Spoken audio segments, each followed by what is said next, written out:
Bonsoir à tous, bienvenue dans Stratégistes Militaires. Nous sommes en direct en ce moment, 9 décembre 2025. Chaos total dans la défense anti-aérienne du Venezuela. La zone de Maracaibo a été envahie par les avions du United States Ship Gerald Ford, les F-18, et ils ont neutralisé tous les systèmes radars.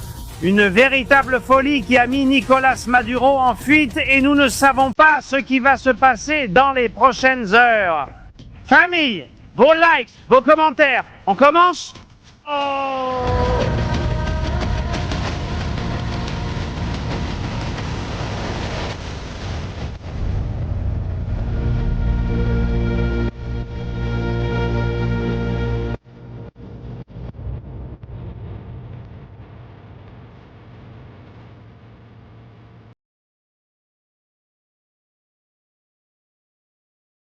Excellente soirée, famille, bienvenue sur Stratégie Militaire, nous sommes en direct, c'est la folie.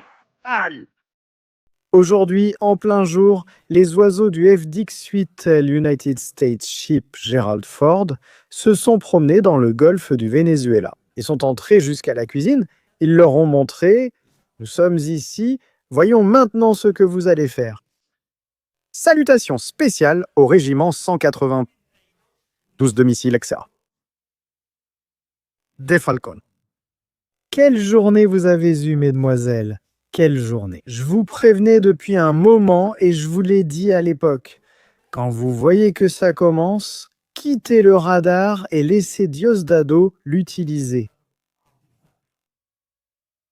Aussitôt dit, aussitôt fait, prédiction réalisée, premier avertissement sérieux. Première fois, quoi? Les États-Unis d'Amérique s'aventurent dans le golfe du Venezuela. Bienvenue dans Stratégie Militaire. Nous sommes en direct en ce moment. Couverture d'urgence afin que nous puissions commencer à comprendre quelle sera la mission de libération du Venezuela. Au moment où Maria Corina va ou sera à Oslo, d'une manière ou d'une autre, où des présidents de plusieurs pays sont en ce moment à Oslo, au Panama, au Paraguay, en Argentine, où un soutien lui est apporté. Et maintenant, oui, une impulsion complète, totale pour la libération du Venezuela.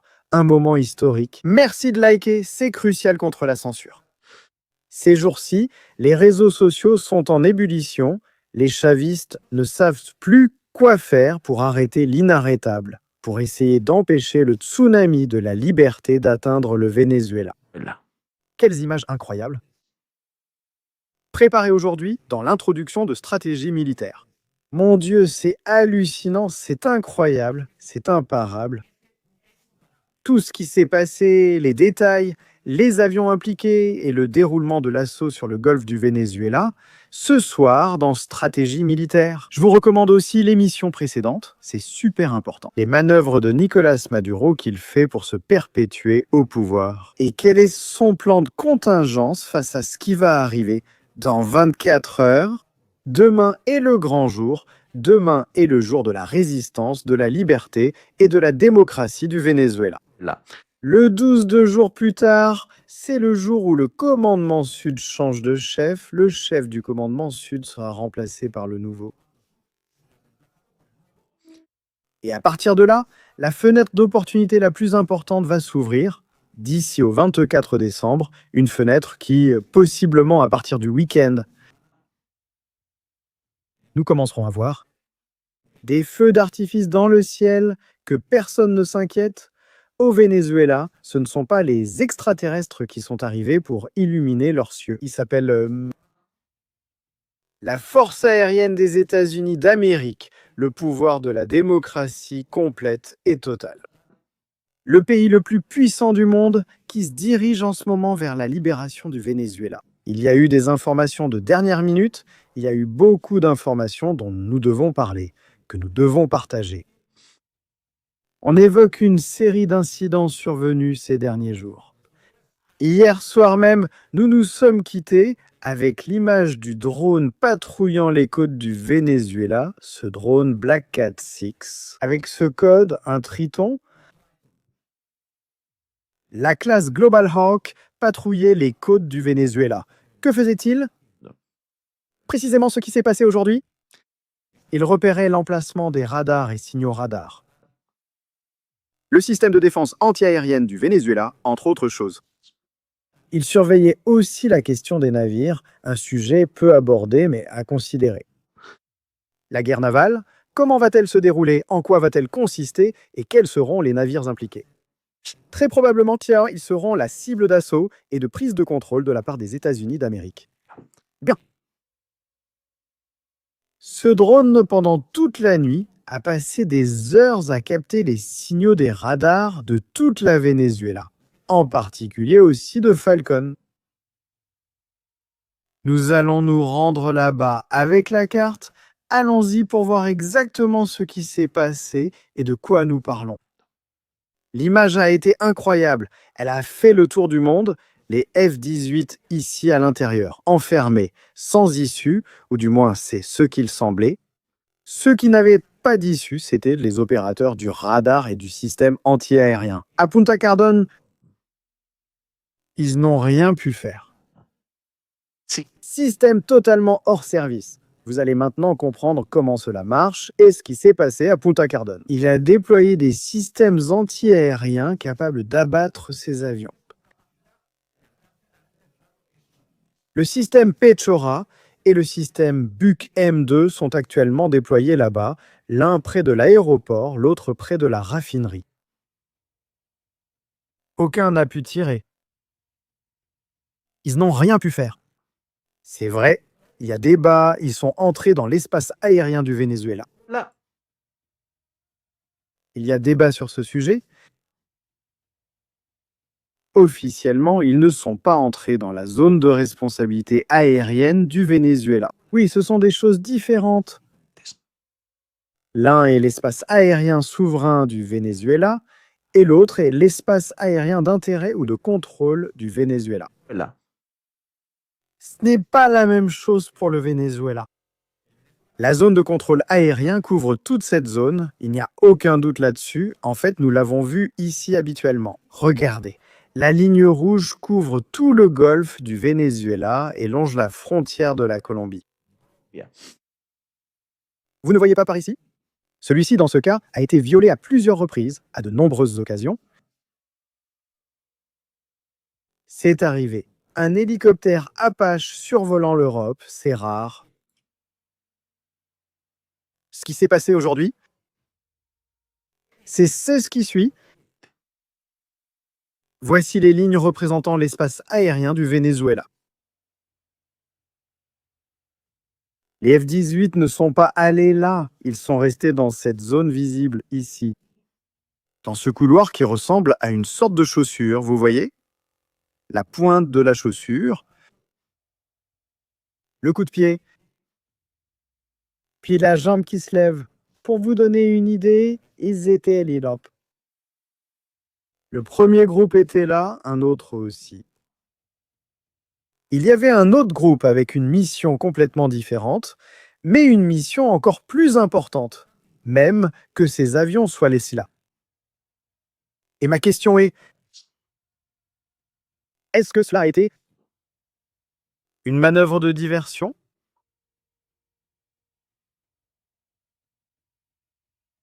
Maria Corina devait donner aujourd'hui une conférence de presse. La conférence de presse a été suspendue. Le régime de Nicolas Maduro, qui ne sait vraiment pas s'il est là, s'il n'est pas là, s'il est parti ou non. Est-ce que cela a été une manœuvre pour aveugler le radar? Le secteur ouest du Venezuela? Pour que quelqu'un puisse quitter le pays sans être vu? Nous avons pu assister à une opération complète d'extraction. Je laisse cela ici, chacun tirera ses conclusions avec les informations données. Qui a été impliqué dans la cérémonie d'aujourd'hui? Qui a fait trembler le régime de Nicolas Maduro? Encore une fois? Rhino 12, Rhino 11, ils ont encore été là, comme vous pouvez le voir, se promenant depuis Maracaibo. Ils ont dû être vus ou entendus, au moins de loin. À grande vitesse, ils ont patrouillé, fait des cercles et des exercices dans le golfe du Venezuela. Là. C'est la première fois que nous voyons quelque chose comme ça. Le groupe de missiles, pourquoi n'ont-ils pas ouvert le feu à l'intérieur? Vdeso. Mon commandant, depuis la péninsule de Paraguana, État de Falcón, nous sommes les femmes du 192e groupe de défense antiaérienne par missile général Nicolas Silva Echenique, où nous rejetons catégoriquement les déclarations faites par la fasciste Maria Corina Machado, qui cherche à criminaliser le pays et à justifier des agendas étrangers. Nous, avec une loyauté absolue, défendrons la souveraineté, la paix et l'honneur de la patrie. Chavez vit. La patrie continue. Indépendance et patrie socialiste, nous vivrons. Et nous vaincrons. Non, nos éternels traîtres. Jamais s'intégrer, c'est vaincre. Ces filles sont responsables du groupe de missiles de défense anti-aérienne qui aurait dû être là aujourd'hui. Abonne-toi. Au moins, elles ont accroché les FDX-8 au radar pour qu'ils s'en aillent. Abonne-toi. Je ne parle même pas du fait de tirer ou non. Bon, nous ne sommes pas encore en guerre et un tir aurait été fatal. Avoir ouvert le feu contre les FDX-8, dans ce qui n'est officiellement pas l'espace aérien du Venezuela, Là. aurait été un grave problème. En fait, s'il l'avait fait... Maintenant, nous parlerions d'une autre émission et d'un tout autre scénario. Sommes-nous actuellement en guerre ouverte entre le Venezuela et les États-Unis? Entre le cartel de Los Soles et les États-Unis. Et c'est quelque chose d'incroyable, non? Je vous présente un scénario que nous voyons bien ici. Des stratégies militaires. Ce n'est pas une guerre contre un pays. C'est la première fois que nous voyons un cartel qui a accès à des missiles anti-aériens de ce type, qui a accès à une infrastructure militaire de ce niveau. Et c'est un défi pour tout le monde, y compris pour les États-Unis, qui ne savent pas non plus vraiment comment agir face à cette situation. Prendre un drone pour éliminer un narcotrafiquant n'est pas comparable à affronter des systèmes de défense anti-aériens installés à des points stratégiques, que tu devras éliminer comme s'il s'agissait d'une guerre semblable à celle d'Irak, à celle des Balkans, à la Yougoslavie, et que tu devras désintégrer. Sincèrement, vraiment, des représentants du pays du Venezuela, parce que le pays ne veut pas du cartel des soleils. Et cela a déjà été plus que prouvé historiquement. Mais pourquoi? Pourquoi ce bug? Il n'a pas pu tirer? Qu'est-ce qui s'est passé aujourd'hui? Qu'est-ce qui est arrivé au radar? Qu'est-ce qu'ils ont eu pour qu'ils ne puissent pas tirer? Eh bien, il leur est arrivé quelque chose. Il leur est arrivé quelque chose. Quelque chose leur est arrivé, ça a marché. Ça n'a pas fonctionné parce que le radar était aveuglé. Ce radar que vous voyez là, le groupe de missiles 192, images exclusives dans stratégie militaire. Ça, tous les détails, comme toujours, nous les apportons ici. Toutes les recherches que nous ne faisons pas de cartes au hasard.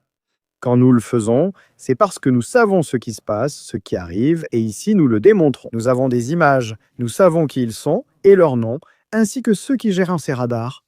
Je vous ai tout dit. Il y avait 2 autres F-18 à cet endroit. En plus des F-18 que nous avons vus, il y en avait d'autres avec une mission complètement différente. Les autres F-18 étaient en train d'interférer avec le radar anti-aérien du Venezuela. Où étaient-ils? Quelle était leur position dans toute cette histoire? La même que d'habitude? Ils étaient d'ici, à la diagonale d'Aruba et de Curaçao. Des avions FDX-8 de type G. Ceux de guerre électronique, ces avions sont équipés du système que nous vous avons déjà expliqué à plusieurs reprises. Nous allons le revoir. Pour que les gens comprennent, nous allons le revoir parce que c'est important. Pourquoi les radars ne marchent-ils pas au Venezuela? Que se passe-t-il avec la défense anti-aérienne? Et pourquoi les choses se passent-elles ainsi? Je vous montre cette vidéo d'Iran. Ce sont des F-16 israéliens entrant dans l'espace aérien iranien. Le radar les détecte, mais il ne peut pas les verrouiller. La ligne est trop grande pour avoir une cible directe et claire afin d'ouvrir le feu. On appelle cela la guerre électronique. C'est la capacité des États-Unis à brouiller les radars du Venezuela pour qu'ils ne puissent pas ouvrir le feu contre les aéronefs. Ils ont été malins parce qu'ils ne se sont pas approchés de l'espace de contrôle aérien des armes les plus petites, les 5000 missiles Igla. Ceux-là auraient peut-être pu être tirés, mais même s'ils avaient été tirés, il aurait été difficile ou peu probable qu'ils puissent abattre le F-18. Surtout à cause du système de défense actif dont dispose ce type d'appareil, il n'est pas facile d'abattre un avion de chasse. Ce n'est pas le cas. Donc on a essayé de voir exactement ce qui s'est passé. Ils passent un mauvais moment, ils vivent une situation terrible. Très mal. Les États-Unis leur prouvent encore qu'ils peuvent intervenir à tout moment sans qu'ils puissent réagir. Toute la science-fiction et toutes les séries qu'ils ont enregistrées dans les courts-métrages. Sur Instagram, sur Facebook, sur les réseaux sociaux, sur Telegram, sur Twitter, sur YouTube, partout, ça ne leur servira à rien. Quand ils commenceront à voir les F-18 passer au-dessus de Maracaibo, les gens vont se rendre compte que le régime est un véritable bluff. Complète et attention à Maracaibo. Attention parce que cette zone va être l'une des premières à être gérée avec une sécurité aérienne. Ils n'ont pas pu le contrôler avec le B-52 l'autre jour, ni maintenant. Avec les F-18, ils n'en ont pas la capacité. Ils sont en ce moment hors jeu. Le danseur de Miraflores aujourd'hui, quand il a vu les F-18 entrer dans le golfe du Venezuela, il a dit « Moi je vais au bunker et vous me prévenez quand la tempête sera passée ».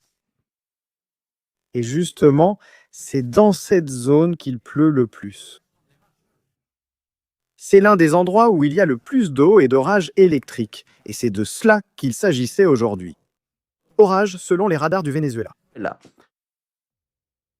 Les opérateurs qui étaient à ce moment-là sur la batterie anti-aérienne auraient signalé et communiqué « Commandante, nous avons des avions ennemis à notre portée.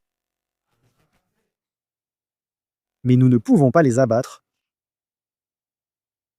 Pour ceux qui doutent ou qui disent qu'ils étaient hors de l'espace aérien ou de la capacité de tir de la Venezuela.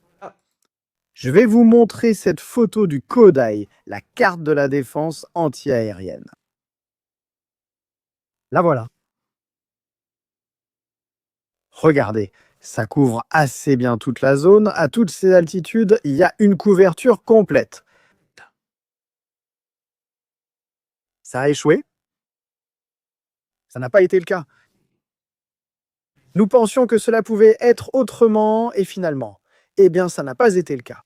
Ni canons anti-aériens, ni missiles anti-aériens, rien. Ils n'ont rien pu tirer. Et maintenant, qu'est-ce que le régime a à dire? Va-t-il nous dire que ces gars sur les toits, avec des tubes en polychlorure de vinyle, n'étaient pas prêts à abattre un F-18?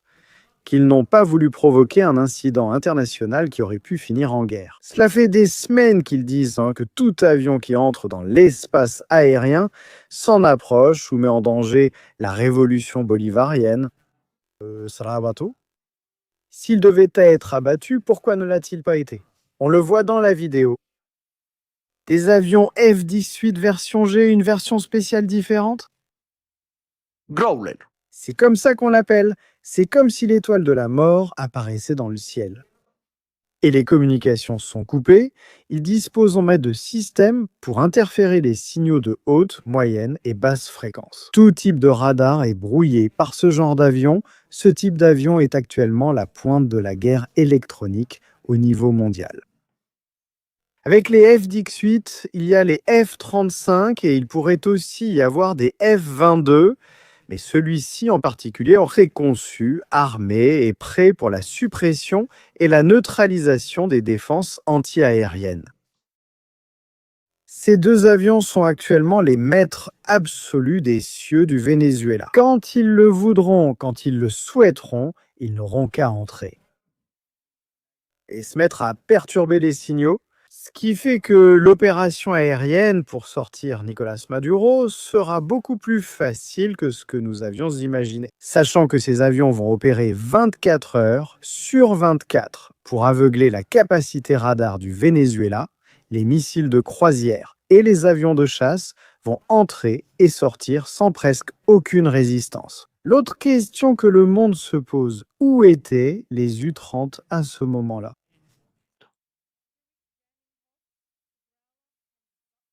Où étaient les avions du Venezuela? Ils n'y étaient pas. Maduro n'a pas envoyé les F-16 ni les U-30. Il savait que le faire aurait impliqué la même chose. Réponse. L'issue aurait même été pire. Sur les 5 ou 6 U-30 qu'il possède, il se serait retrouvé sans 3 ou sans 2. Pourquoi? Les radars de ces F-18 peuvent également interférer avec la capacité radar des avions ennemis. Ils peuvent aussi perturber leur système de tir, ce qui les aurait laissés sans défense, incapables de se protéger. Les F-18, probablement armés de missiles RR longue portée, les auraient abattus à plusieurs kilomètres. Malgré tout ce qui se dit dernièrement sur les avions F-16 s'approchant du porte-avions, je n'ai rien vu à propos de cet incident, je n'ai rien entendu, je n'ai vu aucune vidéo, je n'ai aucune confirmation si cela s'est produit, je ne le sais pas, donc je ne vais pas parler de quelque chose que je ne peux pas confirmer. Ce qui est clair, c'est que la supériorité aérienne de ces oiseaux est supérieure à celle du Venezuela. Falcon. Pourquoi Falcon? Nous en parlions l'autre jour, le drone faisait une reconnaissance très spéciale. Allons sur la carte et voyons les objectifs de notre carte. Quels objectifs y a-t-il à l'intérieur de Falcon? Regardez. Selon notre carte des opérations aériennes, nous en avons plusieurs. Le siège du 192e bataillon de missiles anti-aériens, celui-ci. L'endroit où ils seront déployés sera près de la côte, dans une zone proche du nord de Punta Cardón. Ils seront déployés avec ces systèmes anti-aériens pour couvrir l'entrée du Golfe, celle que nous voyons ici. Dans la raffinerie, dans les deux raffineries, il y a des systèmes de missiles anti-aériens. Nous le savons aussi parce qu'ils l'ont eux-mêmes dit et montré en images. Nous l'avons vu. Des missiles très proches de l'infrastructure énergétique du Venezuela. Nous avons aussi une base navale, une très importante d'ailleurs. Et dans cette base navale, il y a des patrouilleurs équipés de missiles navals, les PC du Venezuela. Dans ces quais. Pendant la nuit dernière, le drone a patrouillé sur cette diagonale. Il a scanné la présence de ces navires.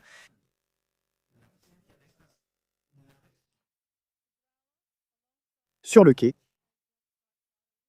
Ce qui vous montre quel serait un autre des objectifs. Attaquer de la part des F-18. Il pourrait les attaquer avec des missiles Harpoon par exemple, ou des Bomb Guided Bomb Unit. 39, des bombes de petit diamètre guidées à distance. Qui serait plus précise, employer un missile Harpoon contre un tel navire est un gaspillage économique. Ils n'ont pratiquement pas de défense anti-aérienne. Et avec les Guided Bomb Unit 39, comme Israël l'a fait avec les patrouilleurs syriens il y a déjà plusieurs mois, ils les mettraient hors de combat. Cette ligne est essentielle. Un gros tas. N'oubliez pas cet endroit, car il pourrait être l'un des premiers endroits à être attaqué pour sécuriser l'infrastructure énergétique du Venezuela. À l'intérieur du golfe du Venezuela, où nous nous trouvons ici, Eh bien, il y a des endroits qui sont incroyables. Des endroits incroyables. Le château de San Carlos. Regardez. Comment était la guerre autrefois? Et ces choses-là, nos ancêtres, qui parfois s'offraient de l'amour et d'autres fois du sang, installaient des canons, ceux typiques de l'époque des pirates et des grands navires. Batterie côtière. Sur ces plateformes construites, regardez, en forme d'étoile pour couvrir tous les points. Aujourd'hui, c'est obsolète et inutile. Avec cela, je veux donner l'information que la guerre a changé. Nous sommes passés de la défense avec des canons, des missiles et des avions à une infrastructure très différente. L'évolution de la guerre, toujours à l'avant-garde. Eh bien, dans ce château, le château de San Carlos, dans cette zone, il est possible qu'il y ait aussi un système, un bug M2 déployé dans cette zone, très probablement.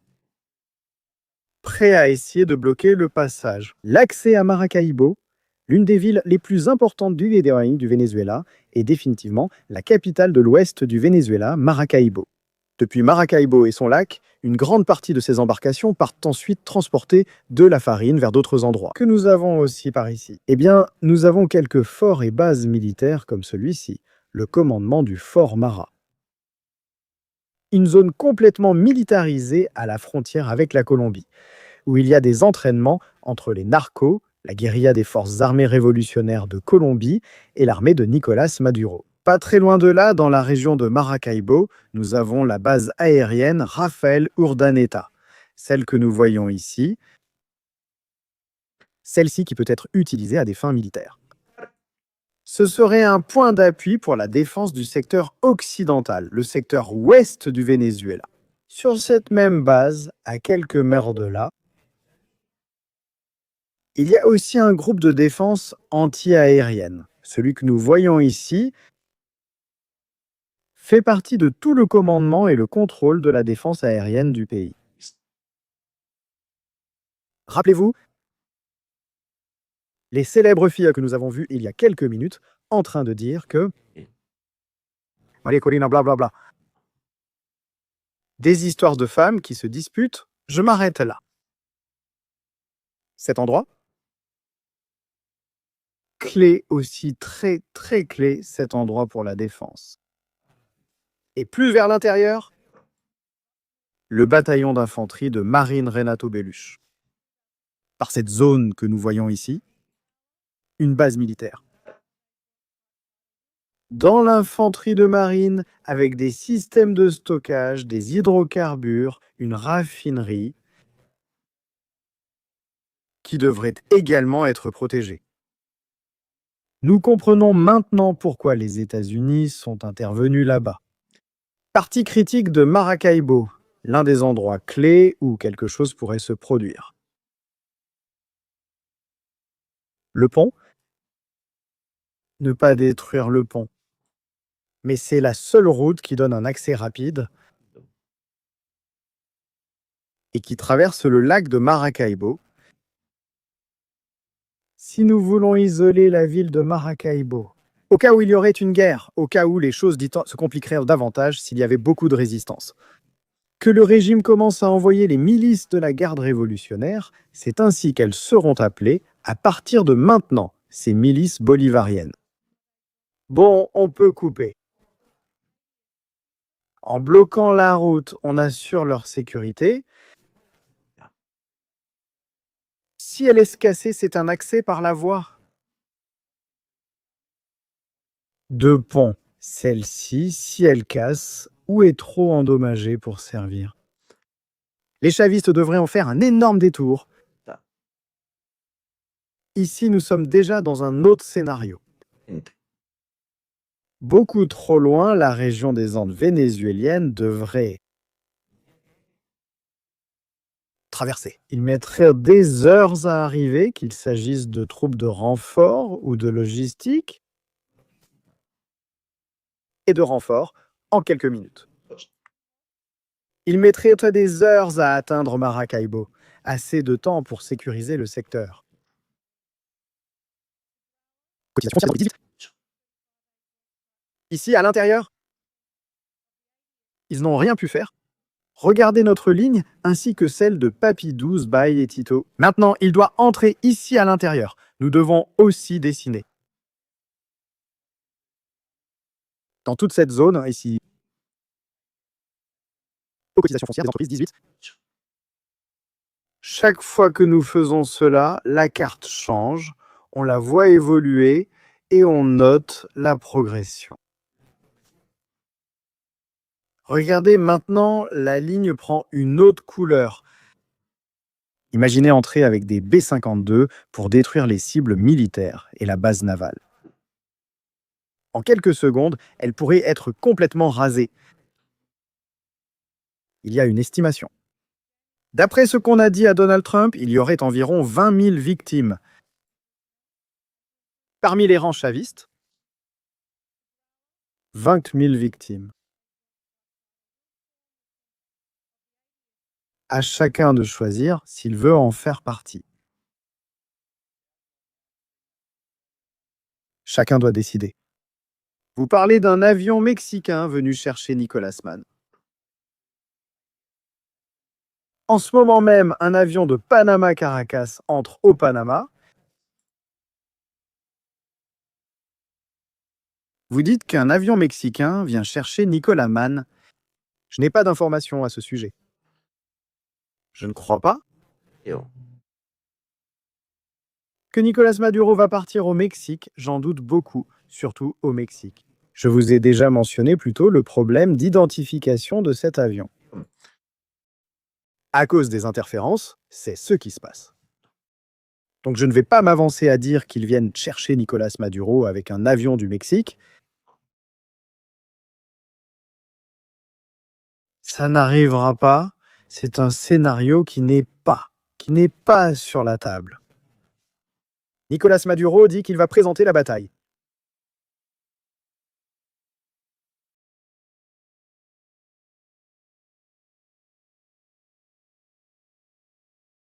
L'avion du Mexique est peut-être là pour évacuer le personnel de l'ambassade, le personnel qui se trouve là-bas.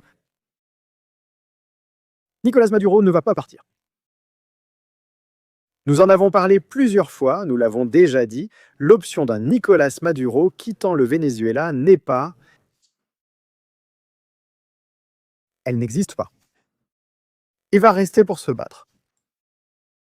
Parce qu'il sait ce dont il est capable. Au moins, il va essayer. La première attaque, il va la prendre. Ce qui se passera après la première attaque. S'il survit, ça c'est autre chose. Si Nicolas Maduro survit, il faudrait qu'on voit ça. Mais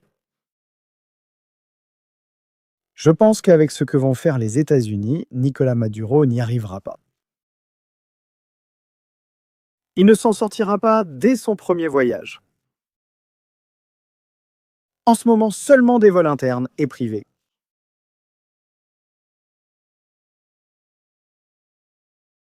Le moment approche. Le moment s'approche. Vous direz, eh bien, il ne s'est rien passé, il n'est rien arrivé. Eh bien, moi, de mon point de vue, qui ne sait rien. Que les FDX-8 soient entrés jusqu'ici, qu'ils n'aient pas pu être expulsés pendant le temps où ils sont restés là. C'est déjà le signe que le Venezuela soit ne reçoit pas d'ordre clair, soit n'a pas les idées claires, ou n'a pas les idées claires. Est-ce qu'il va se passer quelque chose ce soir?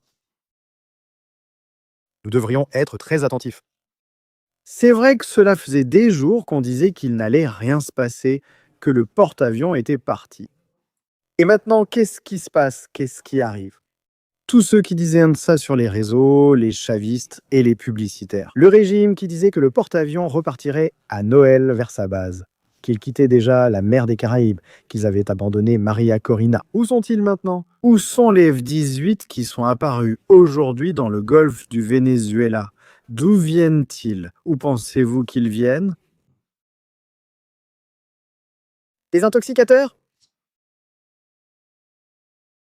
C'est que c'est ce qu'il faisait. Le porte-avions est déjà parti, il retire déjà les avions, ils s'en vont déjà. Oui, nous le voyons, ouais, il s'est retiré. Mais pour aller beaucoup plus au sud, beaucoup plus près du Venezuela. Hier soir, ils ont envoyé un drone espion pour localiser les défenses anti-aériennes.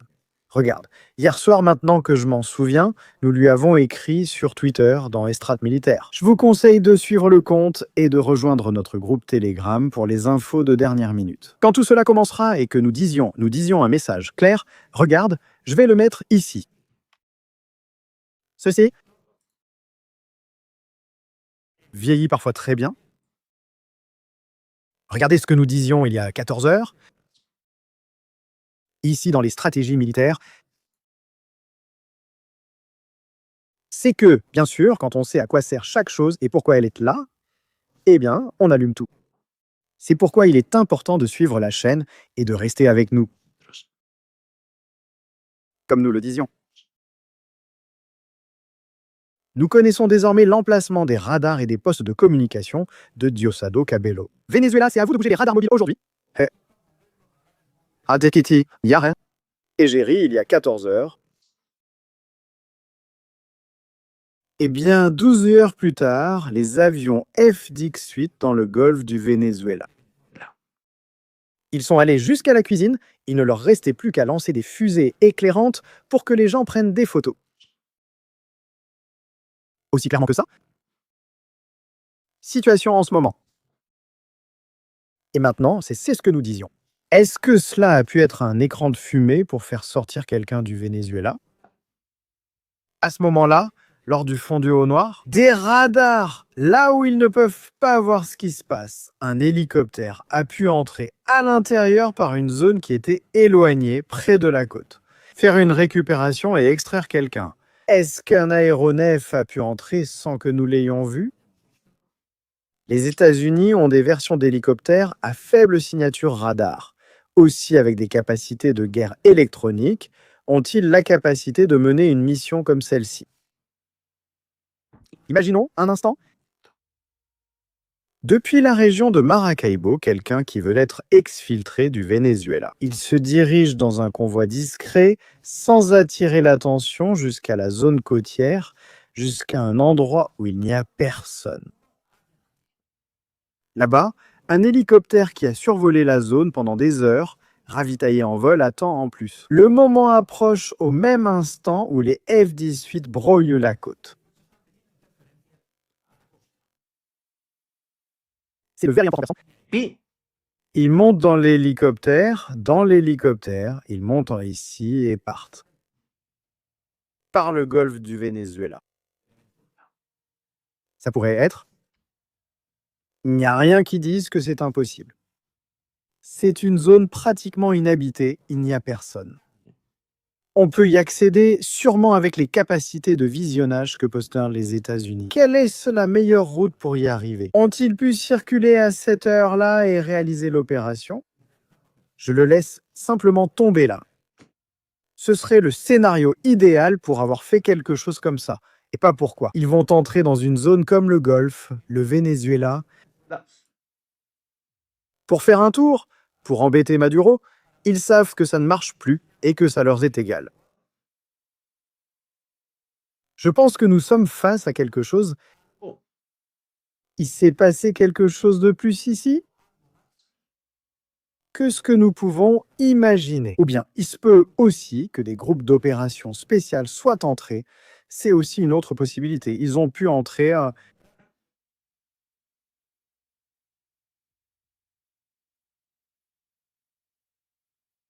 et se déployer. Regarde. Regarde comment sont les choses. Les décors sont incroyables. On le voit ici. C'est la zone dont nous parlons. Dans une zone de la plage, il arrive. Isolé à très basse altitude, L'extraction a lieu. Les radars ne détectent rien. Personne n'a vu quoi que ce soit. Ils sont nerveux et craignent que les F-18 tournent dans les environs. Les opérateurs radars sont nerveux, ils ne savent pas ce qui se passe, leur système de missiles ne fonctionne pas, ils se sentent sans défense, la panique commence à s'installer et c'est à ce moment-là que l'opération a lieu. Est-ce que cela pourrait être le scénario? Allons voir vos avis dans le chat. Nous allons commenter maintenant ce que vous pensez. Au fait, d'où nous rendez-vous visite aujourd'hui? D'où regardez-vous en ce moment des stratégies militaires? Lexer, 20 000 personnes en ce moment en direct regardant toute cette histoire. Je trouve ça fascinant. C'est vraiment fascinant qu'ils aient réussi à entrer jusque-là et que les autres ne puissent rien faire. C'est comme « je ne peux rien faire » car je n'ai pas la capacité technologique pour cela. C'est hallucinant, hallucinant, hallucinant. Allez, voyons ce qu'on a par ici. Bon, plein d'abonnements. Mon Dieu, quelle folie. Merci beaucoup, Coms. Victor. Les membres du Congrès cubano-américain, Maria Elvira Salazar et Carlos Jiménez, sont aussi à Oslo. Salutations de Dallas, merci beaucoup. Miguel Sevillano, nous te souhaitons la bienvenue ce dimanche. Espérons qu'aujourd'hui ou demain, le Venezuela sera libéré de ce régime oppressif et maléfique. Courage aux Vénézuéliens, la libération arrivera bientôt. Buka, la pire ennemie d'une femme, c'est une autre femme. C'est ce que dit Buka. Pas moi. Je ne fais que transmettre le message. Ne tuez pas le messager. Sonia, salutations, merci beaucoup. Le commandant Quiñones a évoqué hier les F-16, le porte-avions et la colère des militaires impuissants. C'est vrai, il nous apprendra des bombes, mais malgré tout, c'est dangereux. Je n'ai pas d'informations à ce sujet. J'ai vu la déclaration de Quiñones, le commandant Quiñones. Je l'ai vu, moi. Je n'ai rien entendu. Si cela s'était produit, je pense que nous l'aurions su s'ils avaient vu des images. C'est possible que cela soit arrivé, je ne veux pas dire oui ni non. Je pense que c'est un scénario peu probable que des avions F-16 aient piqué droit vers le porte-avions. Et je trouve cela très peu probable, surtout parce qu'il y a un ordre de tir immédiat de la part des États-Unis. Depuis des mois déjà, depuis que cet incident s'est produit. Je ne veux pas remettre en question ce que dit le commandant Quiñones, il a sûrement des informations dont je ne dispose pas, et c'est normal. C'est un homme qui a des contacts au sein de la haute hiérarchie militaire, et un contact direct avec Donald Trump, d'après ce qu'on dit. Mais je n'ai rien vu, et je ne pense pas que ce scénario soit possible, avec tout mon respect. Qu'en dit la Norvège? La Norvège, où toute la police est actuellement déployée pour protéger les very important persons. Y a-t-il une menace terroriste d'attaque contre le prix Nobel de la paix? Yanis. Merci beaucoup, Andrea. Tu fais un travail remarquable ces derniers temps. Stratégie. Oui, il y a des stratégies. 50 adhésions à la jungle, puis encore 50. Et encore 50, soit un 50. Cuenta. 150 personnes ont déjà rejoint les stratégies militaires aujourd'hui. C'est de la folie totale. Et moi, je vais offrir 5 adhésions aux stratégies militaires. Je vous donne quelques minutes pour écrire, et ainsi vous pourrez être sélectionné. Vous profiterez d'être membre et de ces fantastiques autocollants. Qu'est-ce qu'on a ici? On a Maduro, on a Marco Rubio, on a tout le monde. Pièces. Regarde, ils sont tous là, les voilà.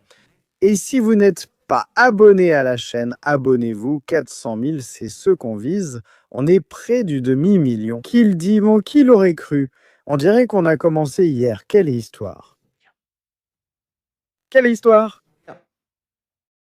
Et qu'a dit Moulineau? Président? Panama? Ces informations affirmant que le Panama serait disposé à offrir un asile à Nicolás Maduro et à son cabinet, etc. Qu'y a-t-il de vrai dans ces informations? Il n'y a rien de concret, même de près, mais j'ai fait cette offre il y a quelque temps déjà, dans l'esprit que, s'il y a cette possibilité, le Panama l'a déjà fait à d'autres occasions afin d'aider à résoudre une crise politique internationale et surtout de cette ampleur. Non, Je ne pense pas que cela se produise. Je crois que l'arrogance de ce monsieur et de ses acolytes l'a déjà complètement aveuglé. Mais bon, Et avez-vous pu leur envoyer cette proposition de manière formelle? je n'ai aucune communication avec ces gens. Aucune. Je n'ai pas de communication avec ces gens-là. J'ai suggéré il y a un moment à Maduro de s'exiler au Panama, mais il est trop orgueilleux et arrogant pour accepter. C'est ce que dit le président du Panama. Je l'ai déjà dit, Maduro ne va pas partir, Maduro ne partira pas. C'est bien, oui, merci. Bonsoir. Merci beaucoup. Un grand salut.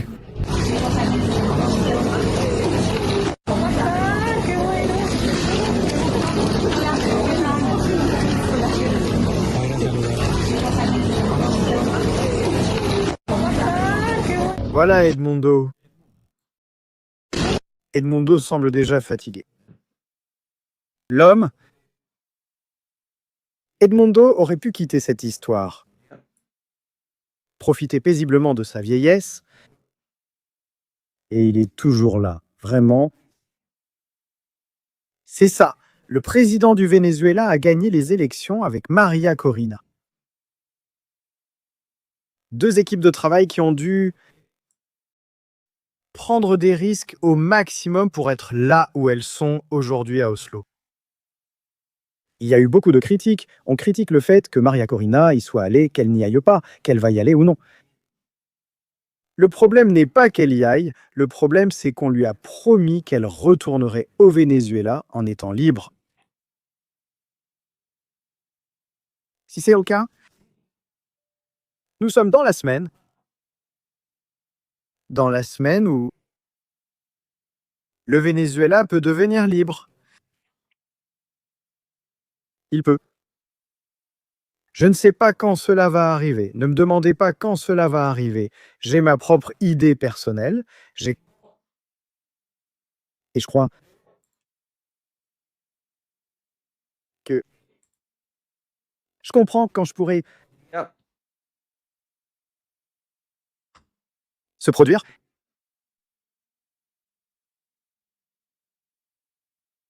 Maï.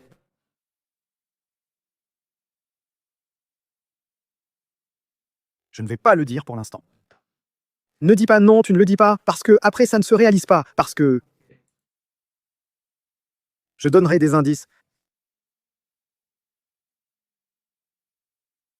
Je donnerai des indices. Regarde, je vais vous en donner une.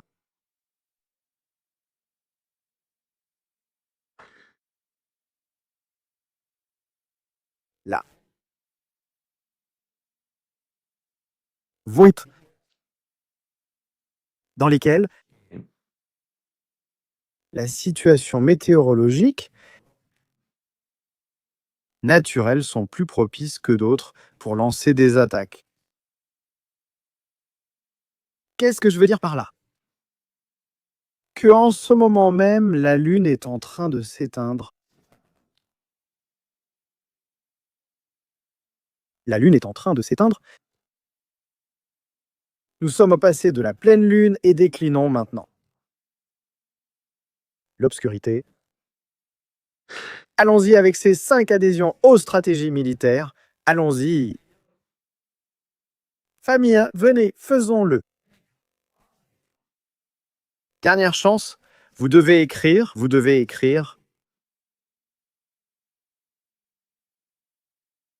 5, 4, 3, 2. Nous commençons avec les adhésions. Là, vous verrez à qui elles reviennent. 5 adhésions. Attends, voyons Alès le vampire. À César. À Denise. Mon Dieu, des gens très bien. C'est hallucinant, nous sommes déjà un tas de membres des stratégies militaires. Merci beaucoup pour le soutien, merci d'offrir ces adhésions, la famille, et d'être avec nous. C'est vraiment hallucinant. Une pause pour lui, une nouvelle le 20. Je vais aussi vous dire, ne vous fiez pas à ça. Parce qu'au cours des opérations militaires que j'ai examinées, il y a eu des jours où cela se faisait même lors de la pleine lune. C'est-à-dire, ça n'a rien à voir. Ce qui se passe, c'est que moi, en raison du type de mission, il faut évaluer plusieurs choses. Nous verrons. Si vous voulez, on entre là-dedans, ça m'est égal, on n'est pas pressé, personne ne nous pousse. Allons-y. Type de mission de combat au Venezuela est différent de ce que nous avions vu jusqu'à présent. À l'époque moderne, c'est un scénario dans lequel il y a une certaine défense anti-aérienne obsolète qui est inférieure aux capacités militaires de l'agresseur. Dans ce cas, il s'agirait des États-Unis. Les radars seront aveuglés comme déjà constaté, donc ils ne fonctionneront pas. Que nous restera-t-il? Il nous resterait la défense aérienne de poing et la défense rapprochée à courte portée. Ce type de défense anti-aérienne n'utilise normalement pas de radar. Ce qu'elle utilise, ce sont des caméras de vision nocturne avec caméra thermique ou des caméras thermiques pour localiser dans le ciel et ajuster le tir, ajuster les missiles pour tirer. Qu'est-ce que possède le Venezuela, par exemple, Caracas. Caracas a quelque chose de très curieux. Ce n'est pas la même chose un avion qui vole sur une plaine et le son est statique qu'un avion qui vole entre les montagnes où le son rebondit. En fait, avec tout ce vacarme, tu ne sais jamais où il est, ni même où passent tes avions. Lors d'une nuit de pleine lune, le ciel est plus visible, ce qui te permet de voir les traînées des avions.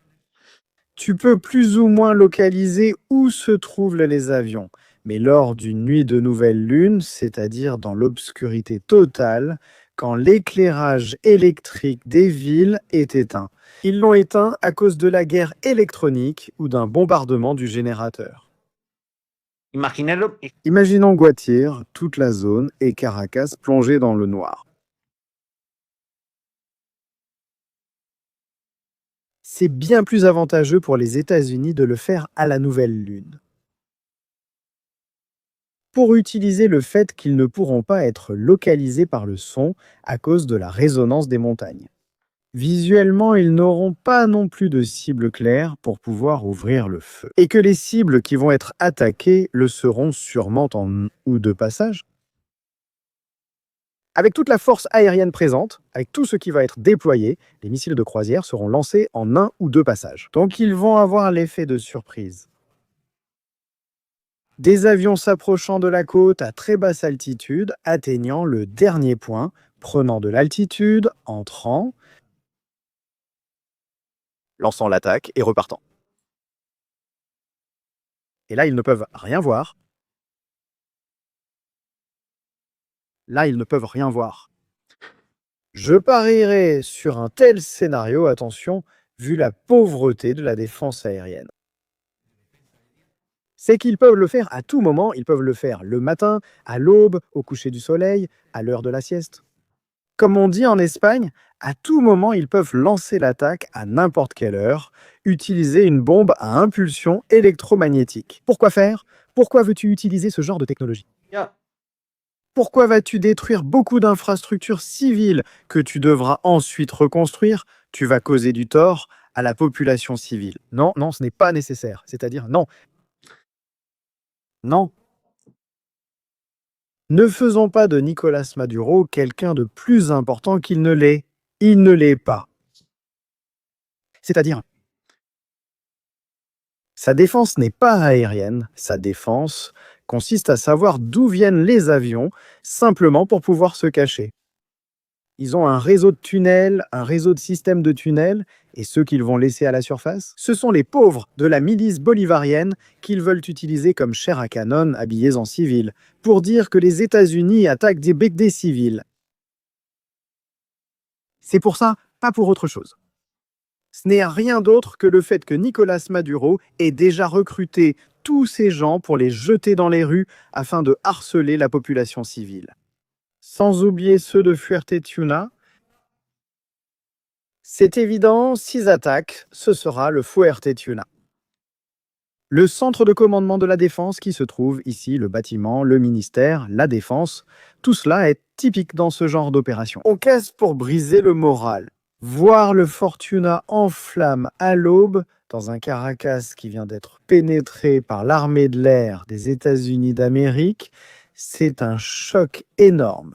La résidence officielle de Maduro, le CEOFAN, qui est le commandement stratégique opérationnel, c'est ce bâtiment que nous voyons ici. Tout cela ensemble, c'est un coup brutal contre lequel ils ne pourront rien faire. Tout ce qu'ils pourront faire, comme je l'ai toujours dit, c'est la guérilla. On verra qui se lassera le premier. Je doute qu'ils aient autant de soutien. Quand la population descendra dans la rue pour soutenir Maria Corina, Edmundo et les États-Unis, les gens le verront. S'ils veulent chasser Maduro, il partira. Mais le premier coup, c'est lui qui va le recevoir. Il ne partira pas tant qu'il ne verra pas tomber la première bombe, jusqu'à ce qu'il voit la première bombe. Voyons si Maduro est en direct. Cherchons, voyons si Maduro parle déjà, parce que, bien sûr, il va devoir dire quelque chose. Pourquoi des avions sont-ils entrés dans le golfe du Venezuela? Quelqu'un devra dire quelque chose.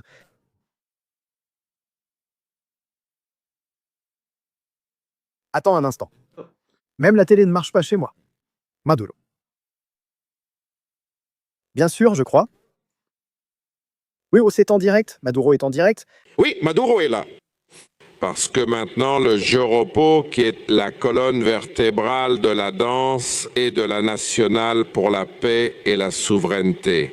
Ainsi, ils s'unissent comme deux bons fleuves en un seul torrent, le Conseil national de l'économie et le Conseil national de la souveraineté et de la paix, pour que les Vénézuéliens et les Vénézuéliennes continuent de se retrouver, de chercher des points de consensus et surtout de mener de grandes actions pour que notre pays en profite. Comme il profite d'un climat de paix, de compréhension, de croissance. Je ne sais pas, moi le climat de paix, si ce sont les avions d'aujourd'hui. De prospérité, le Venezuela de la compréhension et du consensus. Des chemins communs qu'il faut toujours trouver, des chemins autonomes, souverains, qu'il faut toujours construire. Les chemins qui se construisent de manière solide, avec ses propres efforts,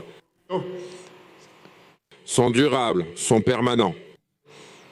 Aujourd'hui, en plus, c'est le 9 décembre pour nous, les Vénézuéliens, les Vénézuéliennes, héritiers et héritières des immenses et uniques gloires extraordinaires des libérateurs et libératrices de l'Amérique. Aujourd'hui, 9 décembre. Et ces jours sont très spéciaux parce que nous sommes Son los últimos tuyos. du fond du cœur les 201 ans de la grande victoire de la bataille d'Ayacucho. Et notre grand maréchal Antonio José de Sucre. Regardez comment est la vie, n'est-ce pas? Et Ils célèbrent une bataille d'il y a 200 ans alors qu'ils sont sur le point de vivre la grande bataille de ce siècle. Au lieu de s'inquiéter de se préparer à ce qui va arriver, il veut passer à la télé et donner un message de normalité. Ici, il ne se passe rien, tout va bien.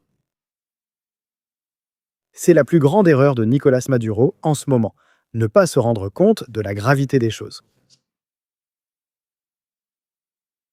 Ça allait arriver, comme le disait déjà le Fari Bichailov.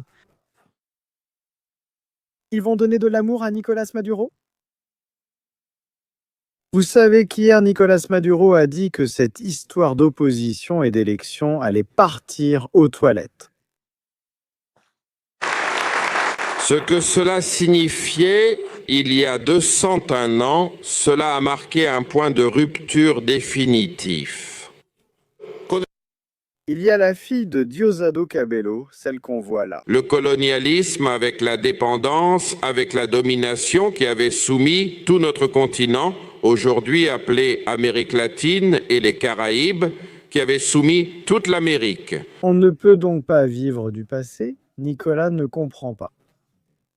Impressionnante la réponse du secteur des transports pour soutenir ce que sont les droits à la communication et à la connectivité, ainsi que le développement touristique national. Oui, des touristes de Russie, hein. Regarde, il y a une chose qui est claire dans le manuel que j'ai montré l'autre jour. Il y en a un autre que j'ai ici que je n'ai pas encore sorti, dans lequel il est dit que l'une des priorités du régime est de garantir l'approvisionnement en carburant des troupes de la révolution, c'est-à-dire les gens qui sont au Venezuela. Je sais que c'est dur, parce que ça va vous coûter une fortune de remplir le réservoir de carburant de vos voitures, de le remplir et d'acheter un bidon de carburant. Parce que quand ça va commencer, ils vont vous laisser sans essence. Littéralement, ils vont vous laisser sans essence. Avec les motos, les camions, les véhicules militaires et l'infrastructure du régime qui a besoin de se déplacer dans le pays, ils vont prendre tous les points de carburant. C'est écrit dans le manuel. Celui qui a une voiture, qu'il le fasse s'il peut.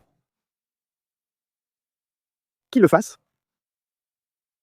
Ministre du Tourisme,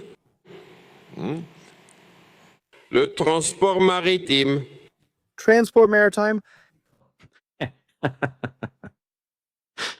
Narcolanches, Nicolas Narcolanches. ton maritime comme fluvial par rivière. Par rivière, effectivement, Nicolas Orinoco. Ainsi, le secteur des transports s'intègre comme un nouveau moteur qui doit être pleinement intégré au plan de l'agenda économique bolivarienne à partir de l'année 2026 et au-delà. Vous êtes foutus, hein? Il parle comme s'il y avait...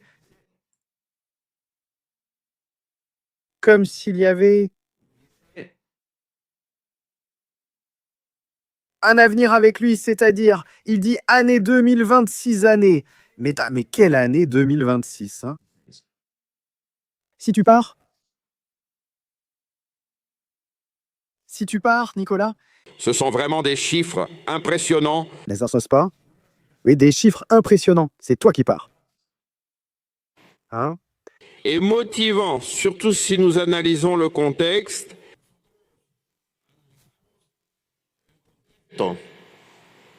Le contexte historique des dernières années. Il ne sait pas quoi dire, il ne sait vraiment plus quoi dire, il est fini. Tu vois, il y a quelques jours, il le voyait plus ou moins, bon, il croyait, il pensait, il faisait.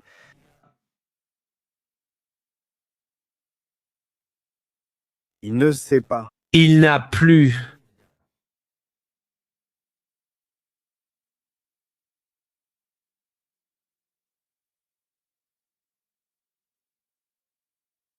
Ce qu'il va faire.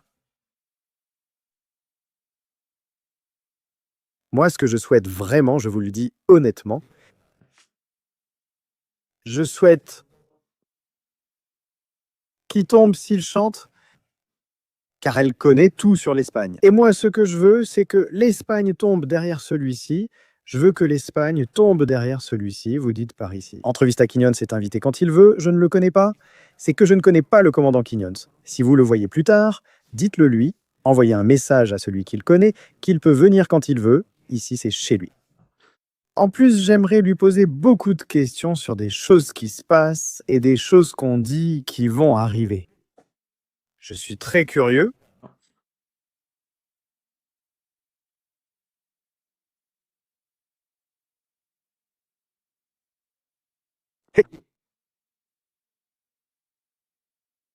Et si à Oslo, c'est Mando et Maria Corina qui décident d'organiser une sorte de prise de pouvoir en exil. Et c'est à ce moment-là que tout commence. Et quand ils atterrissent, ils arrivent là-bas avec une escorte militaire impressionnante. Regarde, il y a une vidéo de l'Air Force One, celle-ci que je vais mettre ici pour que vous puissiez la voir. C'est un exercice où l'Air Force One est escorté par des avions F-15. Et il lance des fusées éclairantes pour que les missiles, ces fameux 5000 missiles de Nicolás Maduro, ne puissent pas les abattre. Alors ils forment une sorte d'anneau de feu en lançant des fusées éclairantes pour que les missiles aillent vers elles. Vers ces sources de chaleur, ces fusées éclairantes qu'ils lancent produisent énormément de chaleur. Donc le missile se dévie en détectant cette source de chaleur. Bon, ce n'est pas l'Air Force One, hein, excusez-moi. C'est l'avion de la Corée du Sud. Excusez-moi, je me suis trompé. Mais pour que vous ayez une idée, c'est à peu près la même chose. Ce sont des exercices qui se font habituellement. Imaginez-vous arriver en avion là-bas, à Simon Bolivar, avec des avions F-15 escortant, lançant des fusées éclairantes. Eh bien, ça peut être un spectacle. Le spectacle est servi, et en plus, cela va se passer dans les prochaines heures. Ah, excusez-moi, maintenant vous le voyez. Le spectacle est servi. C'est-à-dire, imaginez-vous des avions arrivant comme ça là-bas, à La Guaira, et moi en train d'atterrir. Que voulez-vous que je vous dise? Tout est en suspens. Tout peut arriver, n'importe quoi peut se passer en ce moment si ça n'arrive pas.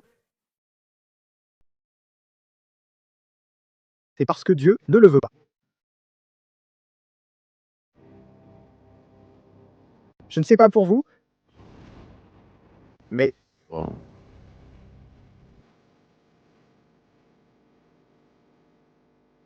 mon Dieu, quand ça va commencer? Quand ça va commencer? Nicolás Maduro commence à le réaliser. De la réalité de l'histoire. Tu verras, il ne va plus autant danser, les petites danses vont bientôt se terminer. Au fait, Milei y arrive, c'est incroyable ce qu'il fait. Milei. Un costume. Vous devez voir ça, Milei qui arrive vers toi. Il a mis sa tenue de travail. Je crois que c'est d'une entreprise pétrochimique d'Argentine. De Argentina. Il est déjà arrivé à l'hôtel. Mon Dieu. Qu'est-ce que vous pensez qu'il va se passer? Qu'est-ce que vous pensez qu'il va se passer au Venezuela? Dans les prochaines heures? Moi, je pense qu'on va voir un spectacle.